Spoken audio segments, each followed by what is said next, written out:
Olá, estamos aqui com mais um convite ao debate. Hoje, como tem sido todos esses encontros aqui no nosso programa, mais um querido amigo, um artista da nossa cidade, Duque de Caxias, um artista do Brasil, que acaba de vir do Espírito Santo, cheio de prêmios, né, da sua companhia de teatro. E nós vamos estar hoje conversando aqui com esse nosso amigo, irmão, da nossa cidade, Duque de Caxias, Beto Gaspari. Boa noite, Beto Gaspari.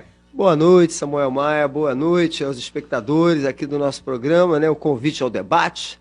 E ao debate, à conversa, ou seja lá, a cantoria, a gente está aqui aberto aos convites, né?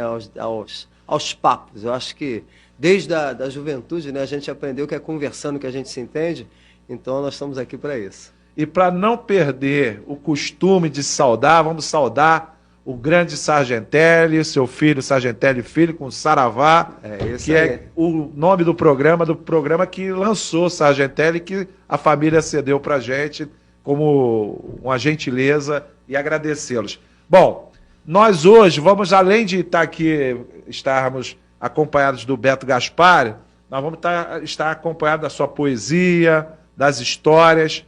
E uma coisa que é importante a gente resgatar da onde nós viemos, né? E aí eu queria saber do Beto. Beto, você quando criança, ou na adolescência, quando é que você despertou-se assim para a música, para a arte? Bom, rola uma lenda lá em casa que assim, eu tinha uns 4 anos de idade, e isso faz um pouco tempo, né? Tem uns 15 dias só que eu tinha 4 anos de idade. Eu ficava na beira da mesa, né? Tinha um rádio, né? E aí eu ficava ali cantando as coisas junto do rádio ali, já com 4 anos de idade, isso lá pela 1967. E naquela época tinha os festivais da televisão, né? Já rolavam os festivais, onde toda essa galera de quem eu tenho uma influência muito grande, né? Já fui surgindo ali, Chico, Milton, Caetano, Gil, e eu sempre curti muito essa onda, né? Meus pais gostam muito de música, nenhum dos dois é musicista, nenhum dos dois estudou música, mas gostam muito de música. Papai seresta, né? Seresteiro, onde parava, via um violão e parava para ficar ali curtindo. E mamãe vindo da fazenda, né? Do interior também, e gostava muito de acordeon e das modas de viola. Então eu cresci nesse meio de pessoas que gostavam de música e que me incentivavam ali no processo de ainda criança, de tomar contato com isso, né? Na minha época, lá de criança, a gente tinha teatro na televisão, tinha o teleteatro, que eu assistia, né? E tinha concertos para a juventude também, que rolavam na televisão. Então esse universo musical sempre ficou muito na minha cabeça. E eu falo muito com os meus alunos hoje, tudo, né, que você vê de audiovisual tem música de alguma forma. Então os desenhos animados também, todas aquelas trilhas, Tom e Jerry, os Flintstones, não sei o quê, aquilo tudo, ai caramba, é música, é música, é música. Isso tudo foi ficando na minha cabeça, né? E foi me dando esse caminho. Lá com 12 anos eu comecei a escrever, fazer poesia e tal. E com 13 para 14 anos eu pedi um violão emprestado ao meu tio, que era músico profissional, trabalhava em bandas de baile, né? E aí meu tio me emprestou o violão, e dali eu comecei a estudar violão e tal, e fui por esse caminho. E com 15 anos, 14 para 15, eu assisti um show na Catedral de Santo Antônio, já aí fazendo parte de grupo jovem, né? Que eu sou lá dos grupos jovens da antiga paróquia de Santo Antônio, né, que depois virou catedral. E eu fui num show que era Cantídio. Que vai estar aqui semana que vem. Se Deus quiser, meu irmão. Cantídio, Edu Costa e Ramiro Lopes. Era um show com os 3 juntos. E os 3 apresentando composições deles. Participação especial de Chiquinho Maciel.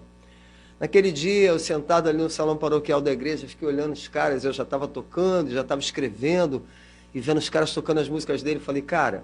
E aí veio toda aquela influência de festival, né? Dos festivais que eu assisti. E vendo os caras ali ao vivo, fazendo o trabalho deles, eu falei, bicho, é isso que eu quero ser na vida, né? E dali a coisa foi só se agigantando dentro de mim até chegar onde eu estou hoje. Mas teve um momento na sua vida que você teve que fazer uma pausa, que eu levantei, que foi quando você foi servir ao Exército Brasileiro. Como é que foi essa experiência? Até porque eu sei, e levantei essa informação, que você já tinha um cabelo grande e tal, e quando você foi servir, teve até comemoração quando você ficou reco. Como é que foi essa história? Cara, esse negócio do cabelo grande é muito doido, né? Porque assim, eu tinha 7 para 8 anos, meu pai tinha um cabelo grande e barba. Então e essa figura do meu pai me remetia também à figura de Jesus Cristo, que é um grande ícone na minha vida, Francisco de Assis, né? Também outra figura que marcava muito a minha cabeça, né? As histórias e tal. E eu deixei, aí querendo deixar o cabelo crescer, minha mãe não queria deixar, porque minha mãe achava mais fácil cuidar dele curto, né? Aí meu pai falou, não, deixa os garotos deixarem o cabelo crescer. Aí eu e meu irmão Wagner, com 8 anos, deixamos o cabelo crescer e tal.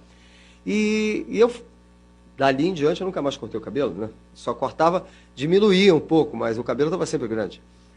Quando eu fui pro exército, eu estava com o cabelo grande, aí falei, caramba, aí tentei, né, fugir de alguma forma do serviço, né? Militar, eu até tentei fazer CPOR, porque na época a gente não tinha uma condição financeira muito legal, né? E eu pensei assim, pô, fazer CPOR, porque se eu não passar para uma universidade pública, o CPOR me daria condições de pagar uma faculdade particular, né? E na época eu ainda não estava numa de ser músico profissional. Eu tocava e tal, mas não estava como músico profissional. E aí acabei não passando para o CPOR, passei na prova, passei na entrevista, fiquei reprovado no exame físico. E aí fui cair na tropa. Quando eu cheguei na tropa, aí o primeiro dia que eu me apresentei, eu já dei uma cortadinha no cabelo, que eu falei, pô, não vou chegar lá com o cabelo grandão não, que o nego vai me perturbar lá, né? Perturbar. Aí cheguei, aí o tenente olhou para mim assim, não, já no último dia, que eu não tinha mais como sobrar, o cara botou a mão na minha cabeça, por sinal, falou assim, ó, rapaziada que tem o cabelo igual desse rapaz aqui, acho bom dar uma cortada. E já estava curto, hein? Curto pro meu padrão, né? Cortar porque amanhã a galera vai chegar aqui e vai passar uma máquina. Eles costumam passar a máquina embaixo e deixar a parte de cima toda grande. Então vai sair daqui feio pra caramba. Então dá uma ajeitada nesse cabelo aí. Eu falei, caraca. Aí cortei mais o cabelo, mesmo assim chegaram lá no dia seguinte, me zoaram. Eu passei 10 meses e 12 dias contados no dedo e fiz curso de cabo, inclusive eu fui sair como cabo do Exército, porque eu soube da informação que quem tinha curso de cabo, saía na primeira baixa. Quem era cabo, saía na primeira baixa. Uhum. E eu queria sair na primeira baixa e falei, não, eu vou fazer o curso de cabo, né? Fiz, passei em segundo lugar para o curso, depois fui o primeiro lugar do curso. Aí depois eu soube que um amigo meu queria enganjar, queria ficar no Exército. E só engajava quem fosse o primeiro lugar do curso. E aí eu falei, cara, pô, se eu soubesse, eu tinha, né, que você queria, eu não queria, eu quero ir embora, né, você quer ficar. E aí, enfim, mas fiquei lá no Exército. E foi um período, Samuel, muito difícil por algumas coisas, porque na época eu já tinha um pensamento de não autoritarismo, de não arbitrariedade. E, ao mesmo tempo em que eu encontrei esse autoritarismo, essa arbitrariedade, e eu era contra isso, e eu fazia os discursos lá, na miúda, né? Porque também você não pode pegar... Eu estava dentro do Exército. Se eu falo um negócio desse, eu estou preso todo dia. Todo dia. E meu pai me falou isso. Falou assim, olha, você tem mania de ficar falando esses seus discursos aí. Segura a tua onda, porque senão você não vai sair no fim de semana. Você vai ficar lá, preso. Então, dá seu jeito de segurar a tua onda. Eu falei, beleza. Aí fiquei ali. Mas, por outro lado, me trouxe também um processo de autodomínio, porque eu era a gente já até teve algumas conversas. Eu sou um sujeito meio explosivo. Sim. Né? Ao mesmo tempo que tem muita gente me vê assim, pô, esse cara é tranquilo e tal. Mas de vez em quando dá aquele... E naquele momento eu tive que aprender a me controlar. Porque, bicho, o nego me deixava no sol, com o cabelo cortado, minha orelha nunca tinha pego sol dos 8 anos até os 19. Então foram 11 anos sem pegar sol. Você feriu a minha orelha toda, né? É uma pele fina. Então arrancou tudo. E aí eu tive que aprender a lidar com isso tudo. Ficar na boa. Ficar de boa. Pra não passar recibo. Isso, não dei mole. Durante 10 meses e 12 dias. E nesse período não rolou música dentro do quartel? Cara, fiquei fazendo música, fiquei tocando lá de fora. No quartel, algumas pessoas que me conheciam daqui da cidade e tal, pô, Beto, toca aí e tal, não sei o quê. Então, às vezes aparecia um violão lá no alojamento, eu pegava para tocar. E a galera já sabia, quem me conhecia de lá sabia que eu tocava aqui fora, então ia me ver tocando em alguns lugares. Eu não estava tocando profissionalmente, mas tocava na igreja, com um grupo jovem. Eu não parei de tocar no grupo jovem. Naquela época ainda tem amigos do quartel que você tem relação ou não? Tem, ainda tem amigos. Ainda tem um grande amigo que mora em Campo Grande, Renê. Né, que tem um amigo lá no bairro dos Cavaleiros, o Goulart, também, que passa por mim todo dia, a gente se fala lá, e aí, tal, tudo bem e tal, com a galera que me conheceu na época do quartel, né, me chamam de Gaspari, que era meu nome de guerra, né. E essa raiz nossa, né, Beto, de nascermos aqui, fazermos a nossa história aqui, é que nos prende aqui, porque você vê que é difícil criar essa identidade com a cidade, né, a cidade às vezes maltrata muito seus filhos, então... E nós não, a gente, pelas várias atividades, a gente acaba tendo esse tipo de relação cotidiana. É uma relação de pertencimento, né? É verdade. Como, não é que a cidade nos pertença ou nós pertençamos à cidade, não é isso. Mas é uma situação de você olhar assim, poxa, eu andei nessa cidade, às vezes eu fico andando aqui em Caxias e eu falo assim, caramba, a cidade que eu conheci está tão modificada, mas ela continua sendo a cidade Sim. onde eu estou, onde eu sou. Né? Às vezes as pessoas, você... Não, eu sou de Duque de Caxias, eu faço questão de dizer que sou de Duque de Caxias, que eu moro em Duque de... Você continua morando? Continuo morando lá. As pessoas ficam... Eu percebo, Beto, que por conta da nossa biografia que nós construímos, quando nós falamos assim, eu continuo morando em Caxias, muita gente fica assim, ué, ele não mudou? Ele não foi para outro lugar? Eu vivi essa situação, foi engraçado. Eu não vou dar o nome do santo. Esse nome do santo fez a carreira dele, tá muito bem e tal, mas há 40 anos saiu de Caxias. Só vem aqui para os seus interesses. E aí, da última vez que eu encontrei, ele falou assim, tem uns 2 meses, você está morando em Caxias? Eu falei, tô. Ele olhou assim como se fosse algo absurdo, entendeu? Aí eu falei, não, é porque lá é um lugar que eu saio na rua e eu vou encontrar pessoas que vão me dar bom dia, boa tarde, me conhecem, vão conversar comigo, vão... me defender, eu vou defendê-los, quer dizer, é uma relação de família. Você conhece há muito tempo, né, cara? Então, isso? assim, eu andar nessa cidade, encontrar com as pessoas e vira e mexe. Eu tenho essa oportunidade de andar, né? Eu atualmente trabalho, eu sou professor na Rede Municipal do Rio, então de segunda a sexta, às vezes eu não estou circulando aqui em Caxias, mas basta eu descer no ônibus ali e andar um pouquinho no calçadão, ou na Presidente Kennedy, ou aqui desse lado, né, da 25, Beto, e aí, tá tocando aonde? Tá fazendo o quê? Não, e isso é muito legal, né? Não, outro dia... Aí gente do Grupo Jovem, gente da igreja, gente do Conselho de Cultura, gente da Secretaria de Cultura, os meus amigos de música, de teatro, isso é muito legal, né? Eu vivi uma experiência muito engraçada com um grupo de alunos que eu fui levá-los para fazer um trabalho de aula externa. Aí nós viemos andando até o centro ali da Praça Roberto Verde. Aí, daqui a pouco, nós paramos assim um pouquinho. Aí um aluno chegou para mim e falou assim, professor, o senhor deu aula para a cidade inteira, né? Aí eu comecei a rir. Eu falei, por quê? Pô, tantas pessoas passam. Ô, professor, e tal. E aí, professor, tá lá ainda na escola tal, tá... Aí eu falei, não, cara, é que a gente tá ficando velho, então a gente fica velho para gerações. Aí começamos a rir, brincar. Quer dizer, é essa relação de pertencimento. Mas, Beto, voltando aqui na questão, aí você ficou no quartel e tal. Uhum. Qual foi, assim, a sua primeira música que você compôs? Rapaz, eu estava no Grupo Jovem ainda. Você lembra ainda dela? Sim. Então dá um acorde para nós aí, por favor. Assim.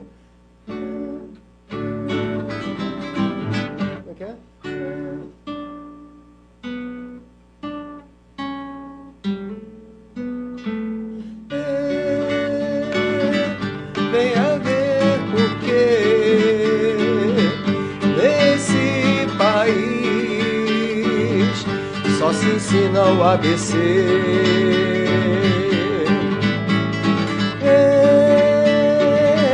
Pra modo de votar, só é necessário muito mal se assinar.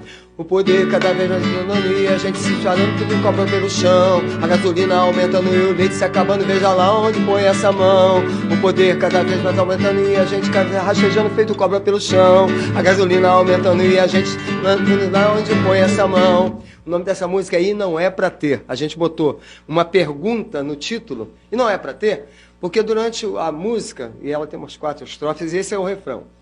O poder cada vez mais aumentando e a gente rastejando, feito cobra pelo chão. A gasolina aumentando e o leite se acabando, veja lá onde põe essa mão. E a gente fez essa música, eu tinha 17 anos, talvez. 17, 1980. 80 para 81. Então, assim, aí quem fez essa música? Eu, Wagner Gaspari, meu irmão, a Mauri, que era do Grupo Jovem, Fábio e Elaine. Eram 5 pessoas, a gente era do Grupo Jovem, ia ter um festival e a gente queria botar uma música no festival. E aí eu sentei, fiquei lá tocando violão na Travessa São José, onde eu morava, né? Essa galera toda morava por ali, né? Na Travessa, meu irmão comigo e os outros amigos da Travessa, e éramos todos do Força Jovem Franciscana. Isso. Então nós sentamos ali na Travessa e ficamos fazendo essa música. Se eu não me engano, acho que a Sueli também participou, que era outra companheira nossa do Grupo Jovem. E a gente ensaiou para tocar no festival, então, assim. Depois nós andamos cantando ela em alguns eventos da igreja, né? E que continua meio que atual, né? Sim. Pelo cara, refrão... Isso é uma coisa que ao mesmo tempo que eu falo assim, caramba, a gente conseguiu lá atrás tocar na veia, né, de um dos problemas desse país. E, infelizmente, as coisas continuam atuais. E várias das músicas que eu fiz como crítica, né, que eu participei, ou minha sozinho, ou com outros companheiros, né, com parceria, algumas coisas eu falo assim, caramba, isso tem 40 anos e não mudou, e não saiu disso. O Futuro do Brasil, que é uma música que está no meu CD, fala também da questão da infância, da juventude. Como é que pode estar tudo tão largado, né? E outras canções que a gente fez críticas, as coisas não evoluíram. A gente parece que assim, a gente está avançando em alguns momentos. Eu percebo que a gente está avançando, fico feliz que a gente está avançando. Opa, estamos avançando nas políticas públicas, está melhorando a percepção do povo, mas ao mesmo tempo, daqui a pouco parece que a gente dá uma pernada assim, e aí você levou 30 anos para avançar 5 metros, e em 3 meses volta 50 metros. Sabe? E assim, e pior, tem uma coisa que me entristece muito, a gente até já conversou sobre isso no particular. Por algum motivo, e eu não sei te dizer bem qual, mesmo a gente que pensa um pouco mais criticamente, com a visão um pouco mais aprofundada sobre as questões da vida, da política, da filosofia, do conhecimento, da educação, a gente não consegue transmitir isso de uma forma tão massiva. Então, você vira e mexe, aí você daqui a pouco você pensa assim, pô, não, a galera tá vindo junto aqui. Aí daqui a pouco você vê, cara, peraí, mas de onde saiu esse discurso, gente? A gente estava tão à frente, a gente já não estava mais discutindo essas questões. Aí parece que dá uma retrocedida.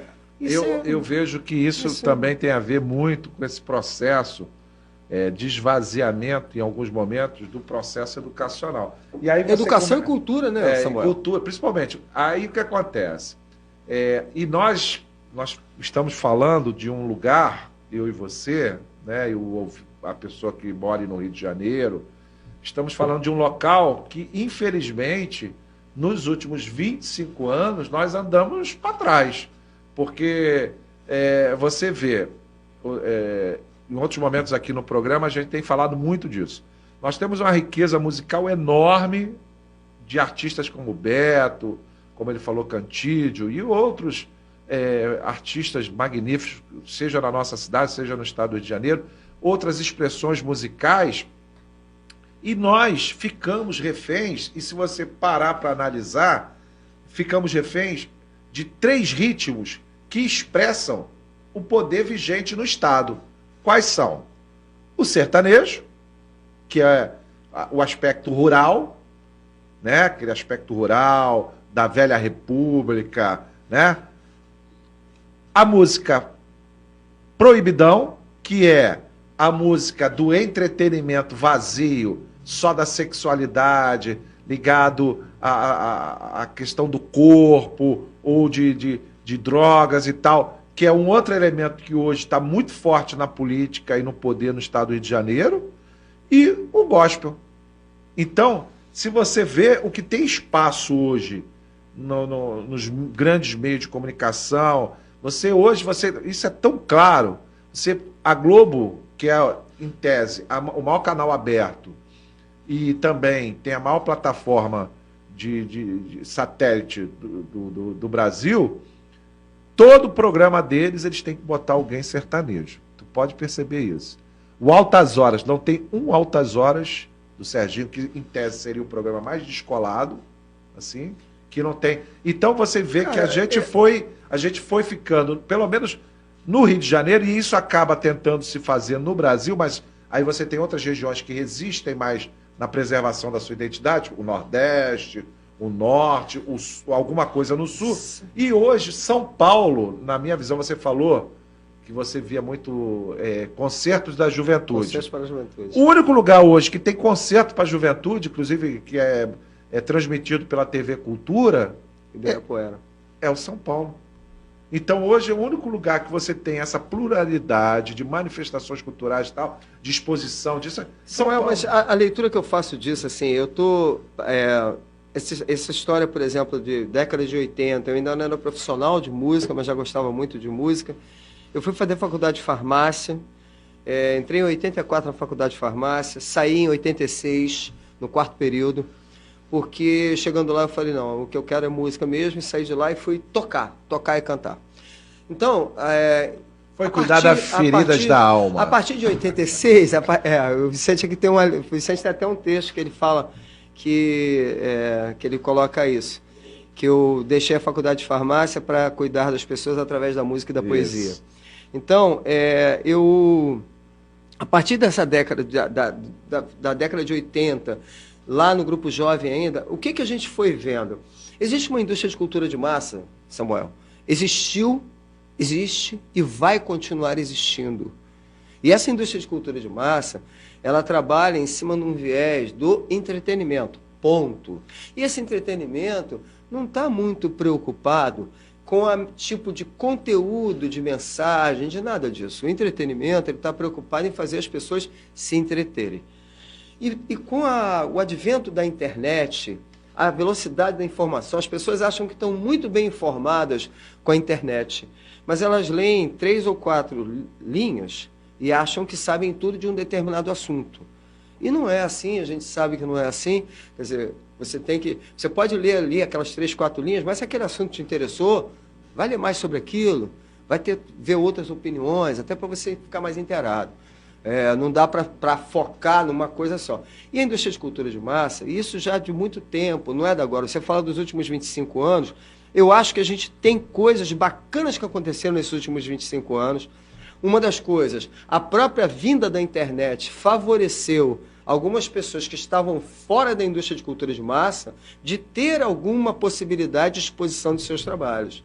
Porque a internet também propicia isso. Só que, até para isso, você tem que ter um mínimo de organização. Né? Você tem que ter um mínimo de... E aí, por exemplo, pessoas como eu, que já não estão tão atualizadas nas linguagens e tal, precisa de ter a juventude chegando junto para até nos orientar. De verdade mesmo, estou falando de coração. Orientação mesmo dessa galera mais nova, porque eles entendem mais dessas linguagens do que nós. Né? Então, a indústria de cultura de massa, ela tornou essa coisa do entretenimento uma coisa muito forte. Quando eu estava lá atrás, ainda tocando na noite, tentando colocar as minhas músicas, era mais difícil do que é hoje, Samuel. Porque a gente tinha que gravar um cinturão no estúdio. Para você gravar o cinturão era uma fita desse tamanho, que você tinha que pagar aquela fita, você pagava o estúdio, você pagava tudo, e você ia para lá e gravava tudo ali, não tinha edição, para fazer edição, você tinha que cortar a fita em tesoura, os caras faziam aquilo um trabalho artesanal, então era difícil pra caramba. Certo. E era caro.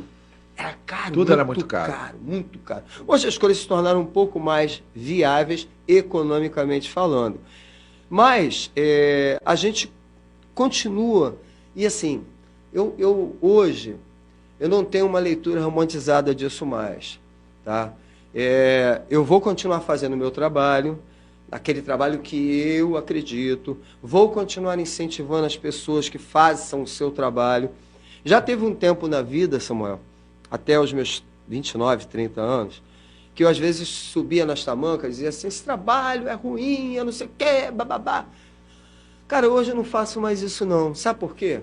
Hoje eu olho, por exemplo, um cara que faz um trabalho até com um conteúdo depreciativo e tal, se eu tiver a oportunidade de fazer a leitura com os meus alunos ou com alguém que queira sobre aquele trabalho, eu vou falar, olha só, esse conteúdo aqui tem essa questão que não é legal, que está falando contra você, menina, que está dançando aí, essa música, essa letra está falando contra você, está depreciando você, sim. Entendeu? Eu trabalho desse jeito, mas não digo mais, isso tem que ter...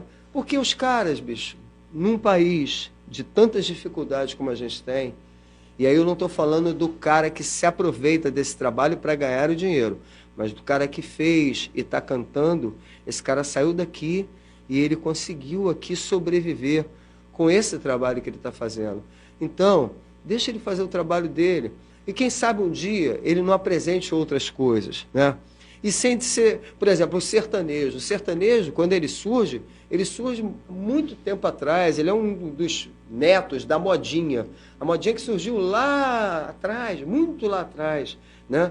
Então a modinha surge, depois ela vem evoluindo. E o que a gente chama de sertanejo, ele acontece no Brasil inteiro, não é só no Rio de Janeiro. Veio do caipira, né? Do caipira. Veio do caipira. Então começou a falar das coisas do rural ali, e hoje, infelizmente, as letras basicamente só falam do quê? Dos amores que não deram certo e que o sujeito vai acabar enchendo a cara para curar os amores dele.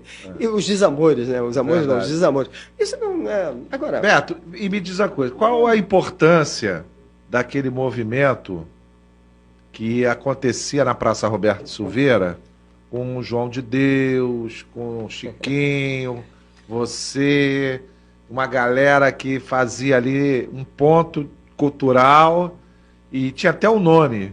Projeto Conspiração. Projeto Conspiração. Como é que surgiu o Projeto Conspiração e aonde isso fez com que tivesse assim, esparramou-se talentos aí a partir daquilo ali? Cara, assim, o Conspiração, existia uma galera que parava na Praça Roberto Silveira, na década de 80. Isso. Meados da década de 80. Fui muito lá. Que era a galera do Mário Fumanga, Paulo Kamikaze, Eduardo Ribeiro, né? A galera circulava ali, André de Oliveira, né? Essa galera circulava ali e depois eles criaram o imaginário periférico, foram fazendo um monte de coisa. Alguns foram para poesia, outros foram para o teatro, outros foram para as artes visuais. Esparramou-se. Né? Que era uma galera meio riponga ali. Zé Eusébio, que estudou comigo. Zé Eusébio, inclusive, já faleceu, achou meu amigo de Duque. Né? Galera que parava ali. Selimari, o Mahmoud, que foi irmão do Raslan, parava ali, era uma galera que parava ali. E eles já tinham um movimento ali que era um movimento de criatividade, assim, a mil. Eu cheguei a assistir um evento no Teatro Procopio Ferreira dessa galera. E era uma galera a mil mesmo. Eu já estava começando a tocar na noite aí, a gente se esbarrava de vez em quando, eles iam me assistir, às vezes eu passava na praça, falava com eles e tal. Na década de 90, eu estava uma vez tocando no Colarinho Branco, num barzinho que tinha lá perto do Colégio Duque de Caxias. Colégio Duque. Aí estava sentado uma galera que ia também no MEC e tal, na época que eu estava no MEC, tinha me assistido no Armando Melo, uma galera que já de vez em quando ia me assistir. Eu estou lá tocando e estou vendo aquela galera reunida ali e tal. Aí desci, quando acabou o show, desci e fui conversar. Não, porque fulano escreve, Beltrano escreve, Ciclano escreve. Eu falei, pô, gente, por que a gente não faz um sarau? Por que a gente não bola um sarau? Um sarau, legal, porque a gente chega lá. Eu falei, a gente pode falar poesia, a gente pode dançar, a gente pode falar de teatro, a gente pode falar de música. Vira um projeto livre. E tinha, na época, não sei se você lembra, que era lá no Rio, o Maitá para peixe e tal, não sei o quê, né? Que era uma galera, quem era o Chacal que fazia. Chacal que fazia um negócio meio livre também, meio tribuna livre para todo mundo lá. A gente resolveu fazer uma tribuna livre aqui. Começamos no Armando Melo. E resolvemos botar o nome de Projeto com Inspiração. Né? E quando você fala isso rápido, vira conspiração, de conspirar. E por que projeto? Não, vamos fazer um grupo? Não, vamos fazer um projeto. O que é um projeto? Um projeto é um negócio que nunca está pronto. Você está o tempo todo em construção. E vem gente, vai gente, vem gente, vai gente. E não é de ninguém. Ah, é o Beto, não, é o João. Não, era todo mundo ao mesmo tempo e agora. A parada era meio essa. Todo mundo, pá, vamos fazer. Então era muito assim. A gente foi para o Armando Melo, ficamos um tempo no Armando Melo. Aí depois o Armando Melo não pôde mais nos receber por questões de agenda lá. Fomos para onde? Na Praça Roberto Silveira. Foi. Aí na época o secretário era o professor Estélio Lacerda, né? O subsecretário era o Andrezinho, André Viana. Andrezinho, tal, não, pode, tal.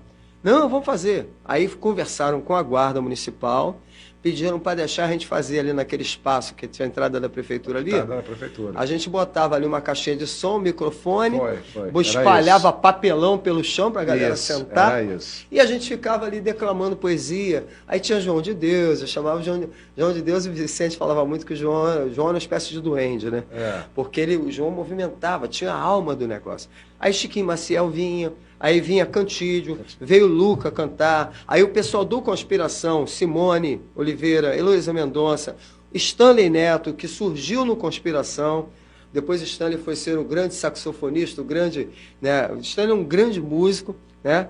Que tocou até com Roupa Nova. Isso. Natalino Neto, que hoje está na França, tocando contrabaixo e compondo na França, né? Gente que passou ali pela Conspiração e dali foi galgando outros caminhos. Patrícia Santana, que começou com a gente fazendo Conspiração, hoje é artesã, artista visual também. Então tem muita gente que surgiu ali e se viu. Tem gente que lançou livro ali, tem gente que continua escrevendo a partir daquela ideia do Conspiração. Então ele realmente funcionou do jeito que a gente queria. Ou seja, um lugar propício para que as pessoas, inclusive o lema era, como é que é? Não deixe seu... O João falava isso sempre no microfone. Não deixe seu poema na gaveta, não deixe seu talento na gaveta. Venha para cá, mostre a tua cara. Isso. Né? Então era isso. Agora, eu estava no último programa... Isso a gente ficou de 94 até 2001, 2002, ainda aconteceram projetos do Projeto Conspiração. O inicial foi quando? 94. 94. O Vicente esteve aqui, o Vicente nosso amigo e tal. Vicente também participou muito. Isso. E a gente conversava sobre isso, quer dizer, da falta de espaço e de pessoas dispostas a fazer isso novamente, né? Aí eu falei com ele, cara, eu acho que tem uma juventude aí que está faltando incentivo. Pelo menos eu percebo muito isso. Você esteve lá na escola, lá fazendo um trabalho bacana pra caramba sobre a questão da música desde os anos 30 até atualmente. E você viu ali alguns talentos, o pessoal querendo tocar. Eu acho que está faltando, a gente está vivendo. O próprio processo de entretenimento represou vários talentos. Que eu acho que na hora que você abrir uma frestazinha assim, esse vai estourar. Eu acho que eu falei até com o Vicente. Falei, Vicente, mais à frente a gente tem que pensar um negócio desse. Claro que a gente não tem mais aquela predisposição, mas a gente tem hoje a segurança que, de repente, os garotos não tinham, né? Então, a gente pode trazer uma garotada que está disposta, fica na retaguarda e eles fazem essa manifestação, porque eu acho que está faltando na nossa cidade espaço para esse tipo de expressão, de sarau. Eu acho que tem que fazer. A gente ficou muito esperando o poder público fazê-lo, mas o poder público também foi virando, a Secretaria de Cultura ou as outras secretarias foram virando meio que algo muito burocrático. Então as pessoas vão para lá para tocar a máquina burocrática, mas a criatividade, aquela potência que tinha... Você foi da época do Barbosa Leite. Sim, conheci o Barbosa. Você conviveu com o Barbosa, com aquela... que era uma coisa potente e tal. Mas também tem uns problemas aqui no centro da cidade que naquela época não tinha. Nós tínhamos os bons botequins, né? Botequim é um lugar que inspira as pessoas, né? O botequim é o ponto de encontro. E é inspirador. Você faz amigo em botequim, não é tomando chá nem copo de leite. Mas num botequim, tomando a cerveja, você faz amigo. E eu acho que isso também está faltando. Deixaram-se muitos tem uma coisa, Samuel, que é muito doido, assim. Essa cidade, ela tem 4 distritos. Isso. É uma cidade enorme, territorialmente falando, né? Pelo censo, nós temos mais ou menos 900 mil habitantes, Isso. mas a gente, no nosso censo visual, diz que a gente tem mais ou menos 1 milhão de habitantes. E todos os dias, Samuel, uma coisa que eu já discuti isso com o Vicente Portela, inclusive, a gente acha, é um achismo que eu perdi esse achismo nos últimos 20 anos. Era um achismo que eu achava, não está acontecendo nada, não tá. Agora, nesse momento, tem um grupo de jovens em algum lugar dessa cidade, em algum lugar, fazendo alguma coisa. Em todos os distritos. Tem uma galerinha sentada, pensando em fazer, tentando fazer e tal. E uma coisa que a gente tentou fazer nos últimos 30 anos, que até eu recebi algumas críticas enquanto estava na gestão pública, né? Vocês estão institucionalizando a cultura. E eu sempre falei o seguinte, não, nós não podemos institucionalizar a cultura, mas nós precisamos institucionalizar as políticas públicas de cultura.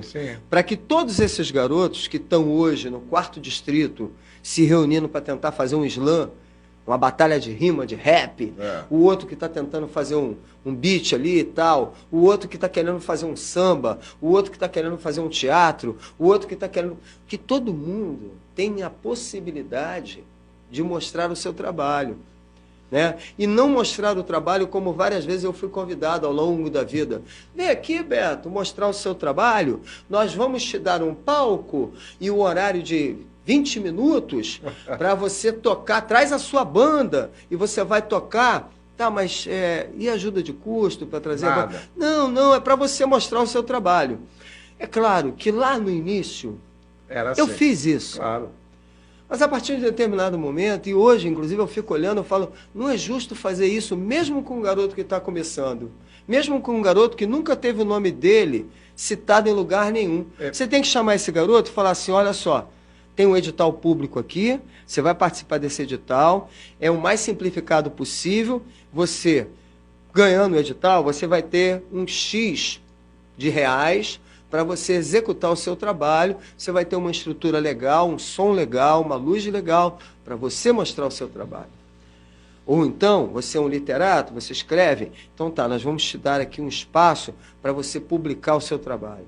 Eu acho que essa política pública, e que ela surge, e aí não tem jeito, você tem o Ministério da Cultura que surge em 1985, mas a política pública se implanta de uma forma mais capilarizada a partir da entrada de Gilberto Gil no Ministério da Cultura. Ponto. Acabou. Antes de Gilberto Gil, não tinha essa capilarização toda. Se tinha coisas que aconteciam extemporâneas e muito assim, aconteceu agora, mas aí vai acontecer depois, de novo, daqui a 6 meses. Para o Festival de Duque de Caxias, a gente fez um festival aqui em 1998. Já tinha sido feito um festival na década de 80, ainda quando o Nélio estava na coordenação, ainda era Coordenadoria de Cultura. Certo. Aí fizeram um festival ali na esquina da Manuel Teres, onde é o Mercado Popular. Maravilhoso, inclusive. Quem ganhou foi um rapaz chamado Cláudio Camilo, de Nova Iguaçu, com uma banda chamada Uma Oitava Acima. Lindo o trabalho dele. Ele foi o vencedor do festival.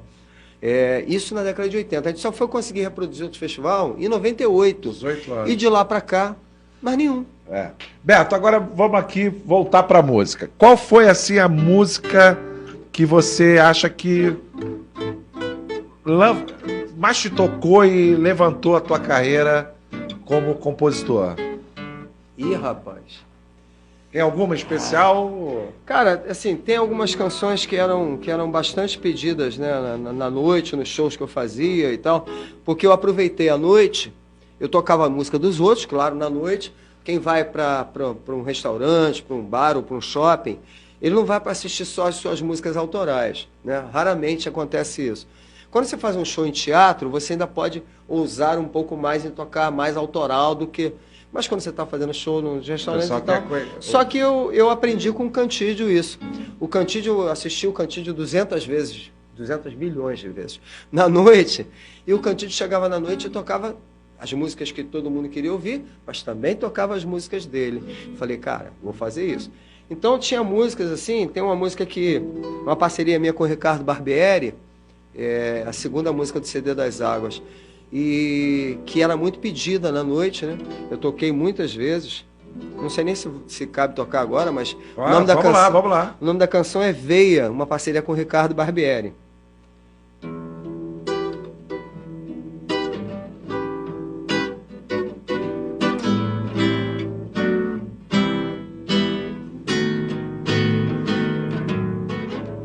Viva a margem desse mundo racional, como açúcar, como quem comesse sal, eterno sem ser imortal. Peça aos gritos para o mundo se calar, por detritos faça sua mão sangrar, e saiba por ignorar. Mas veja o sol e não deixa a veia se perder do coração. Em teu olho acolhe a imagem sã da flor. Se avenidas podem te fazer chegar ao mar, só com velas podes navegar. Quebre o espelho, nunca pare no sinal. Pegue expresso vindo de qualquer central. Dos livros seja o irreal. Suba a escada, pule do mais alto andar. Não me veja, beije quem me quis matar. Arranque o que eu tentei plantar. Mas veja o sol e não deixa a veia se perder do coração. Em teu olho acolhe a imagem sã da flor. Se com velas podes navegar, preste atenção. Só com asas poderás voar.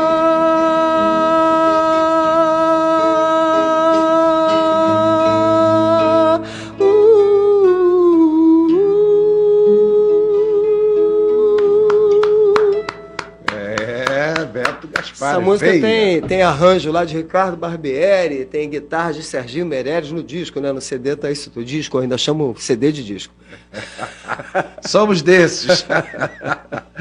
E Beto, me conta uma coisa. Com relação ao teatro, como é que aconteceu o teatro? Porque você está numa companhia há 2 décadas, pelo menos. Como é que começou esse seu envolvimento? Conta a história dessa companhia de teatro. Pois é, cara, eu comecei a tocar profissionalmente em 87. E quem me levou para tocar profissionalmente, quem me deu o primeiro emprego, quem me chamou para o primeiro emprego, foi o meu grande amigo Carlinhos Lima, percussionista, que toca comigo desde 87. A gente tem 36 anos tocando juntos.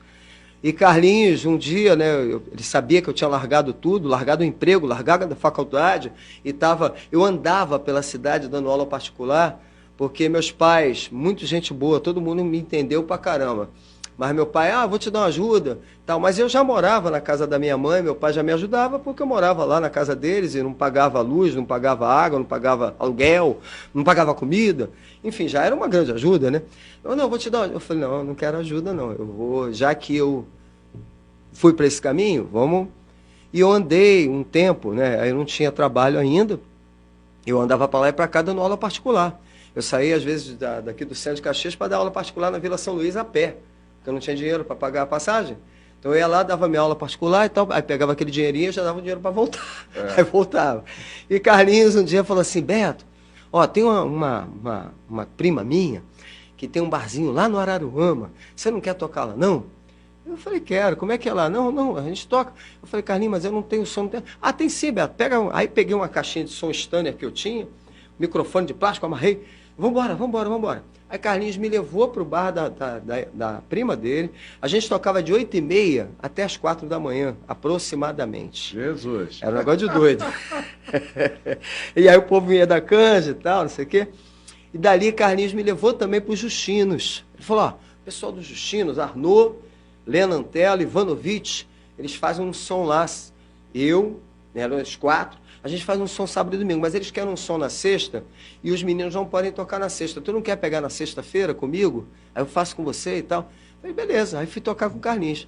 Numa dessas apresentações no Justinos, o Carlinhos virou para mim, Roberto, tem um amigo meu que é de teatro, você já deve conhecer ele. Ele está precisando de alguém para fazer as músicas e tocar e cantar no teatro.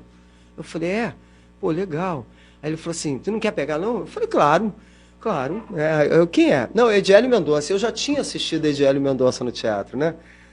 O grande mentor do teatro em Caxias. Eu falei, cara... Aí, pô, cheio, né? Assim, né? Mas aí cheguei lá e aí Ediélio, você compõe para teatro? Eu falei, claro, nunca tinha feito. Mas, falei, não, vamos lá, né?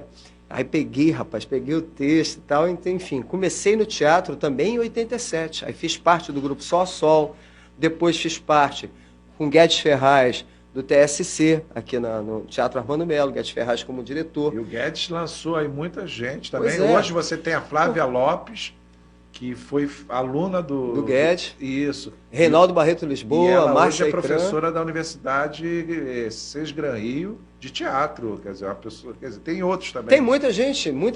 Porque o Ediélio, a gente costuma dizer, a gente brinca, né? Na Companhia de Arte Popular, que é onde eu estou hoje, eu estou na Companhia de Arte Popular desde 99. A companhia tem 26 anos, a companhia surgiu em 97, eu entrei na companhia em 99.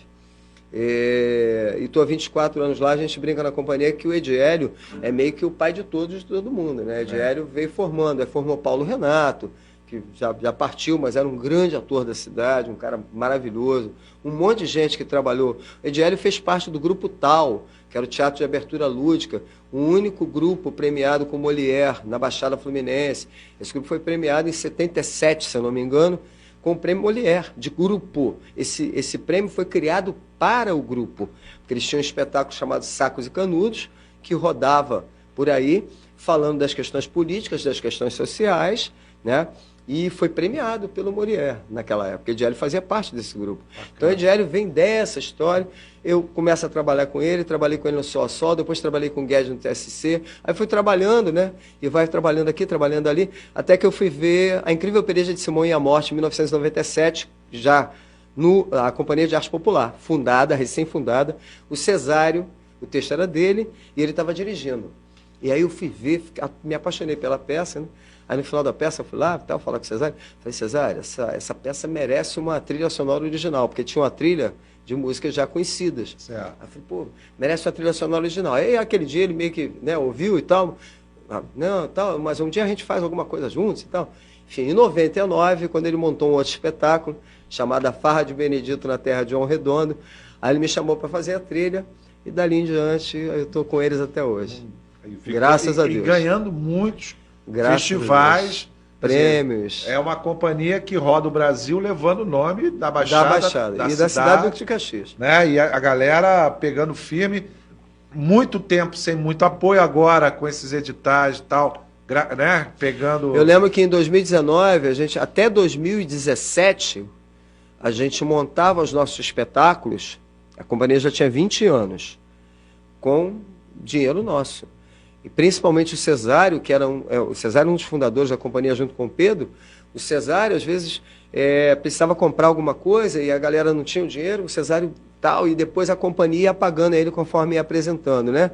Mas nós não fazíamos livro de ouro, rifinha, para arrecadar dinheiro. Em 2019, nós nos inscrevemos num prêmio Selma do Coco, foi do Ministério da Cultura. 2019? Não, 2019 não, desculpa, estou errando as datas aqui. 2016 para 2017.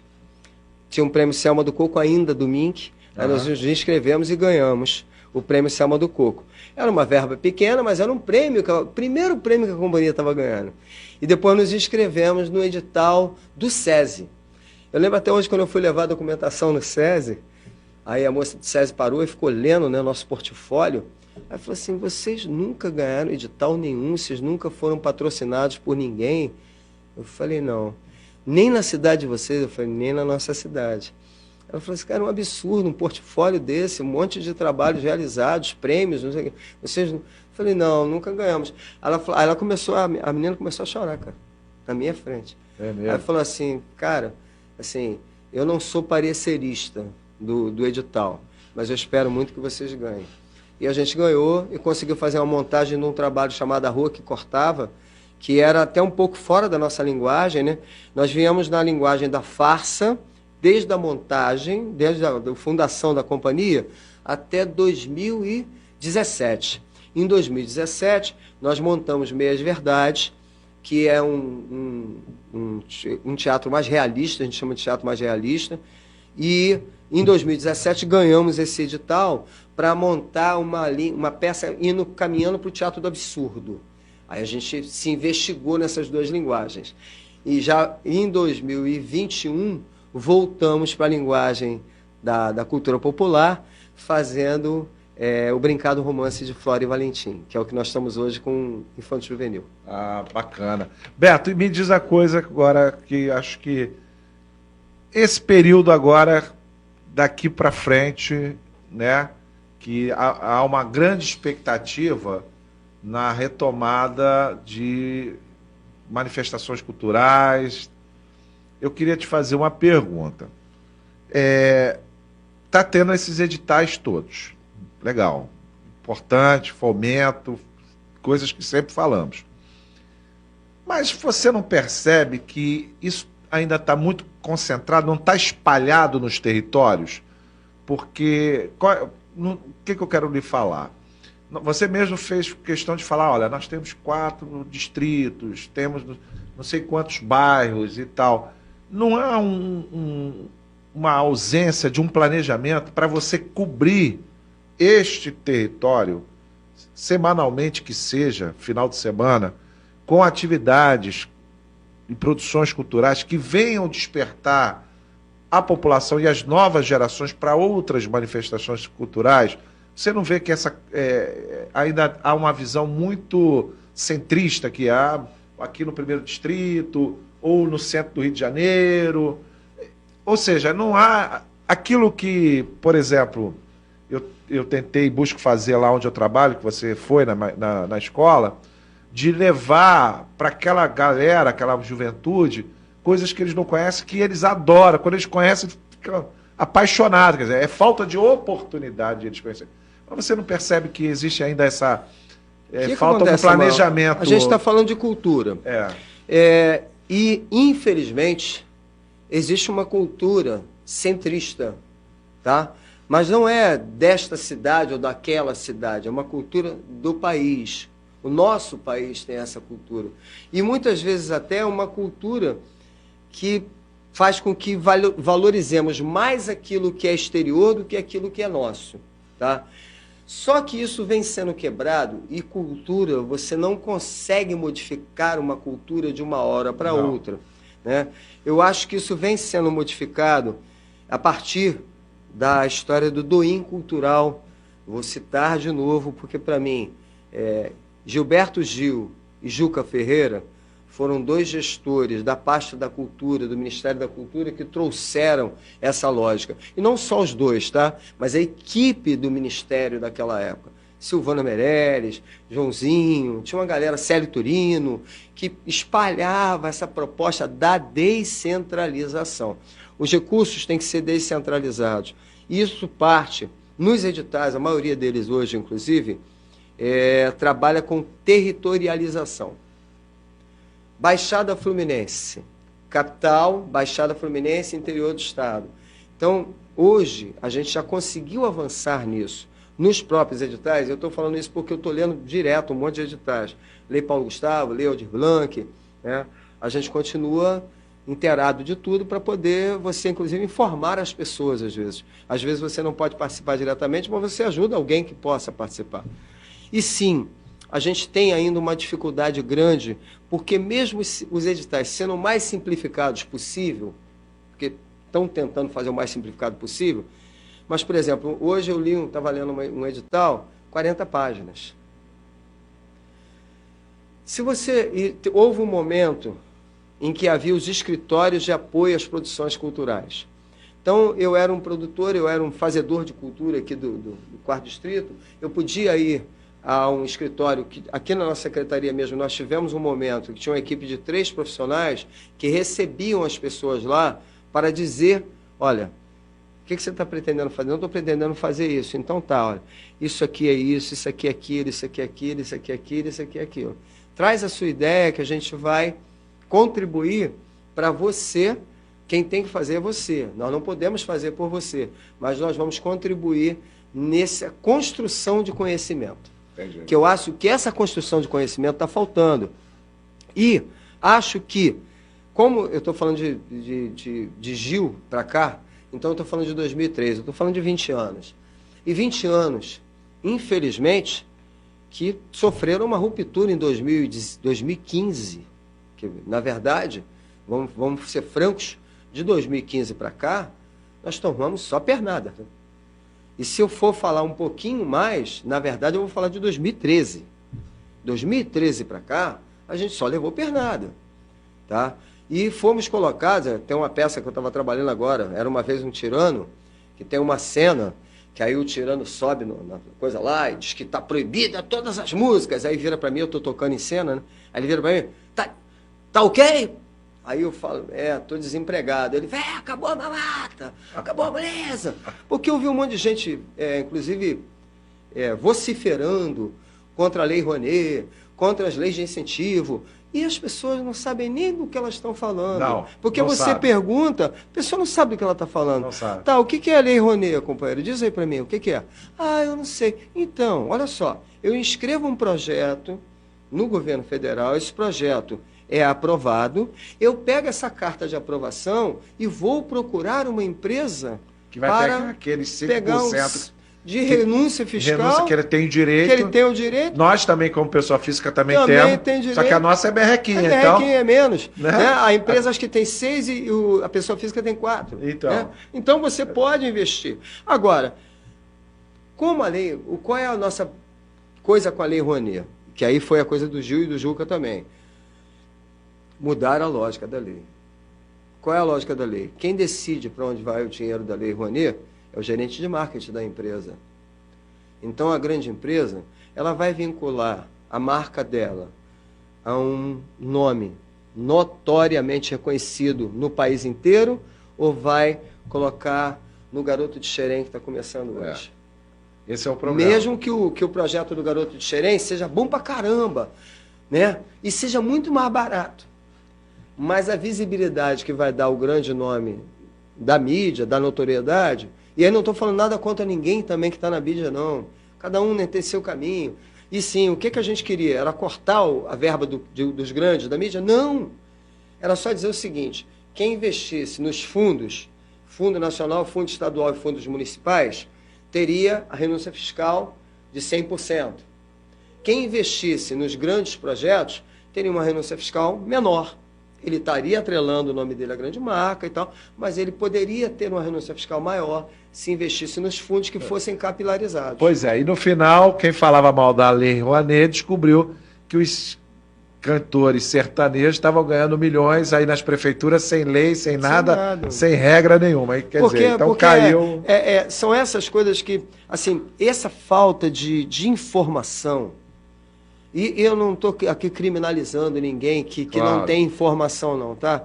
Porque a informação é uma coisa difícil também de ser acessada, assim, de uma forma mais profunda. Verdade. Como eu falei, tem muita coisa assim na casquinha, né? O pessoal pega na casquinha e acha que sabe. E não é, cara. A gente tem que se aprofundar mais. E sim, tem que ter mais discussão. Eu lembro uma vez que uma pessoa foi na Secretaria de Cultura fazer uma proposta do seguinte: vamos fazer um projeto para dar um incentivo de um salário mínimo para todos os músicos da cidade. Aí eu ouvi, eu na época era diretor de projetos da Secretaria, eu ouvi a proposta toda da pessoa, aí perguntei para ela assim, pô, legal essa ideia, mas se a gente vai dar para todos os músicos da cidade, por que a gente não pode dar para todos os atores? E todos os bailarinos? E todos os poetas? E por que não dá para todos os padeiros também? E todos os pedreiros? Aí eu fui falando, porque eu vim da onde? Daquela história da renda básica. Eu vim da história lá do Suplicy, que é uma história que roda o mundo, inclusive. Porque esquerda... Isso roda o mundo. Não, a renda básica é uma proposta liberal, foi criada na Escola de Chicago. Não é isso? A Escola de Chicago, que é liberal, criou essa proposta. E não é nem o neoliberalismo, é o liberalismo. O liberalismo. Que é criar uma renda básica para que as pessoas tenham um mínimo de subsistência. Isso. E aí, quando eu falei isso, aí o cara ficou olhando para mim, eu falei, pois é, cara, esse orçamento que você está propondo ficaria uma loucura. E a desinformação, por exemplo, a renda básica, no Alasca todo mundo recebe por causa do petróleo, na Noruega todo mundo recebe. Então, as pessoas, a falta de informação. Beto, Cara, qual a música assim? pra caramba, Não, bicho. tá Foi bom mal. demais. Assim, e ainda vai dar direito a repeteco. E aí o que eu queria ver com você é o seguinte: qual a música que marcou a sua vida agora nesses minutos finais, antes da gente encerrar? Qual a música assim que você fala, essa música marcou a minha vida e é uma música que eu sempre me emociono, eu fico feliz, fico extasiado, assim, quando eu ouço. Qual seria essa música? Das músicas conhecidas, dos outros A autores? sua, fica a seu critério. Você escolhe aquela do... Samuel, isso é tão difícil, sabe por quê? Eu vivo música 24 horas por dia, cara. Eu tô na rua, eu tô pensando em música, eu tô pensando na minha próxima música, eu tô pensando na música que o teatro que eu preciso fazer. Tem muitas canções que me marcaram muito. Eu sou fanzoca de Taiguara, de Milton Nascimento, do Clube da Esquina, de Caetano, de Gil, né, de Chico. Então, e de Cantídio, sabe? Tem canções que eu ouvi aqui na cidade. Eu lembro até hoje o dia, a primeira canção que eu fiz com o Cantídio, né? Eu era fã do Cantídio. E aí eu falando com ele um dia, né, conversando, então eu mostrei umas músicas que eu tinha feito para ele, e aí ele me dando uma força. Não, continua fazendo e tal. Aí ele trouxe uma música, ele me mostrou, falou assim, olha, eu fiz um pedaço dessa música aqui, eu fiz a melodia, faz a letra. Aí eu falei, Cantídio, mas você escreve pra caramba? Ele falou, sim, eu escrevo pra caramba, mas eu quero que você faça a letra. Aí eu fiz a letra, cara, aquilo me deu uma emoção tão grande. E coisas que foram sendo feitas. Você lembra dessa música? Ah, eu lembro. Então vamos fazer a homenagem ao nosso amigo lembro. Cantídio. Vai lá. Deixa eu ver se eu consigo lembrar dela toda. O nome da música é Nossa Vez de Amar. Vou lembrar pelo menos um pedacinho. Era um dia frio como outros, nas calçadas gotas como outras, e o vento desenhando em nuvens tudo que eu sonhei, um mundo que eu quis, mas nunca fiz questão de ver, meus fantasmas e medos derramando os meus sonhos que causaram essa tristeza. Naufragaram meus olhos num impulso demente da janela fechar. Nesse dia eu vi, como em outros, pensamentos partos como outros, que deram luz a vários caminhos. E eu me levantei,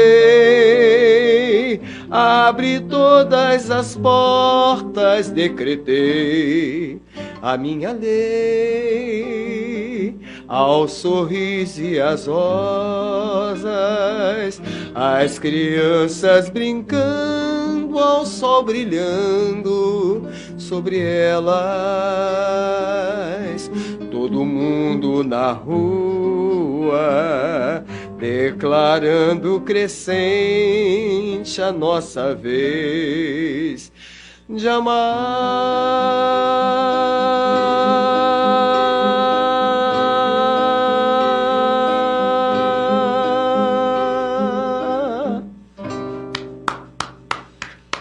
É sua com Cantídio. Beto, primeira música. Primeira que você parceria fez, nossa. Parceria que te emocionou muito. É, muito. E assim, tem um amigo meu, João Luiz Fernandes. Uma vez, no dia que eu estava...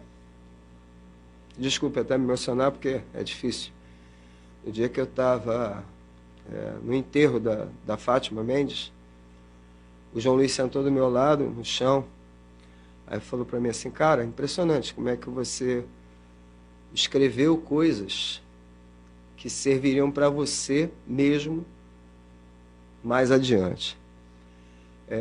E recentemente passei, né, perdi a minha filha Flora, e aí eu fico cantando essas coisas aí, naufragaram meus olhos no impulso demente da janela fechar.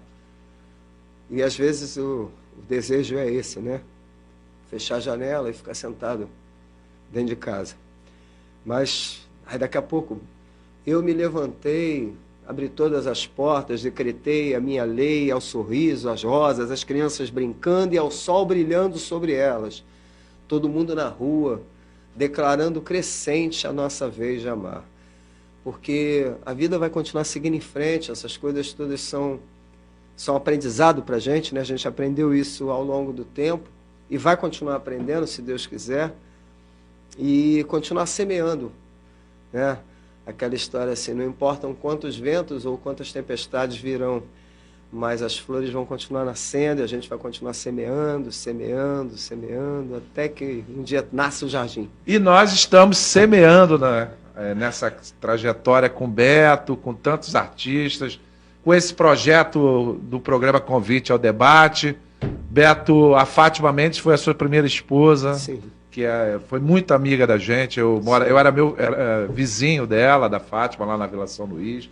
Pessoa maravilhosa, que deixou a sua história maravilhosa. Eu lembro, a Fátima foi acho que a primeira pessoa em Caxias a ganhar no Baú da Felicidade um carro. Um carro, exatamente. Né? E aí, pô, a Vila São Luís não tinha nada, a Chacria não tinha nada, só tinha barro, lama, vala a céu aberto. E ficou aquele caminhão rodando com aquele carro tal, e a Fátima lá junto, tal. Foi um evento, né, cara, do bairro lá, da Vila São Luís. Ela ganhou 0 km. 0 km. Era um Fusca, se eu não me engano. Era um Fusca, do Silvio Santos. E a Fátima, gente maravilhosa, deixou aí a sua história.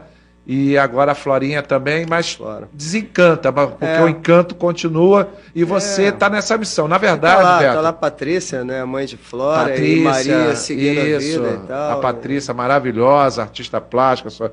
E a gente vem desde a época de grupo jovem, né, do Carisma Franciscano, foi lá que a gente se conheceu. E isso é meio que uma missão nossa, né? Sim. Tanto é que a gente né, os moicanos que vieram de longe. Beto, a gente está chegando quase no final do programa, queria te agradecer a tua participação, foi um momento de muita alegria, de emoções, né? De lembranças, vai ter um repeteco, porque tem muita história ainda para contar, mas você já fez assim um roteiro da história dos anos 80 até agora, dessa parte cultural da cidade, que às vezes não é falada. Então, acho que isso é o maior assim, legado que a gente está dando deixando com esse programa aqui de hoje. Agradecendo ao Beto a participação. Se você gostou, compartilha, você dá o like, você comenta, manda mensagem para o Beto, né? Vai estar aí nos canais da TV Metropolitana, nos canais pessoais do Samuel, do Convite ao Debate Talk Show e outros canais. E aí você participa e nós vamos estar, semana que vem, com o Cantídio, né, que é o parceiro que emocionou aqui com a primeira música, com a música que o Beto fez. Grande parceiro. Isso. E para a gente chegar ao final, né, do nosso programa, a gente deixa a critério do Beto qual a música que ele quer encerrar e agradecendo a vocês a participação e a audiência. Cantou uma música de teatro da Companhia de Arte Popular, o Maracatu de Santo Antônio, que a gente foi premiado, inclusive, agora com trilha sonora lá no Festival de Guaçuí, no Espírito Santo.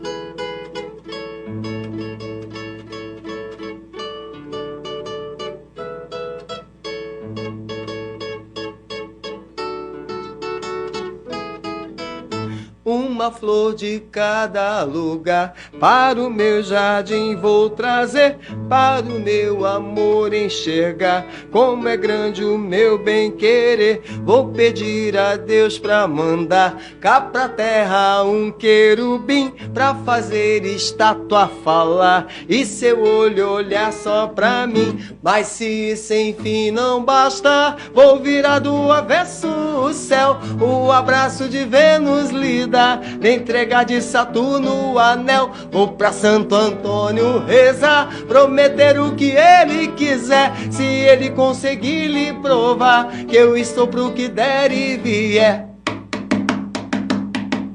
Uma flor de cada lugar, para o meu jardim vou trazer, só pro meu amor enxergar, quanto é grande o meu bem-querer. Vou pedir a Deus pra mandar cá pra terra um querubim, pra fazer estátua falar e seu olho olhar só pra mim. Mas se sem fim não basta, vou virar do avesso o céu, o abraço de Vênus lhe dá, de entregar de Saturno o anel. Vou pra Santo Antônio rezar, prometer o que ele quiser, se ele conseguir lhe provar que eu estou pro que der e vier. Se ele conseguir lhe provar que eu estou pro que der e vier. Se ele conseguir lhe provar que eu estou pro que der e vier. Obrigado, Beto. Até a próxima. Obrigado a todos fazer vocês. um convite aqui à galera aqui. Amanhã eu vou estar me apresentando no Caserna do Rei Arthur, aqui na Vila São Luís, lá na rua Silva Jardim, tá? A partir das 19 horas. Se tiver oportunidade, apareça. Vamos lá assistir o Beto. Valeu. E curtir. Até a próxima. Valeu, Valeu, obrigado. galera. Beijão. Paz e bem, um beijo, um queijo, um beliscão de caranguejo pra todo mundo. Paz e Valeu. bem, valeu.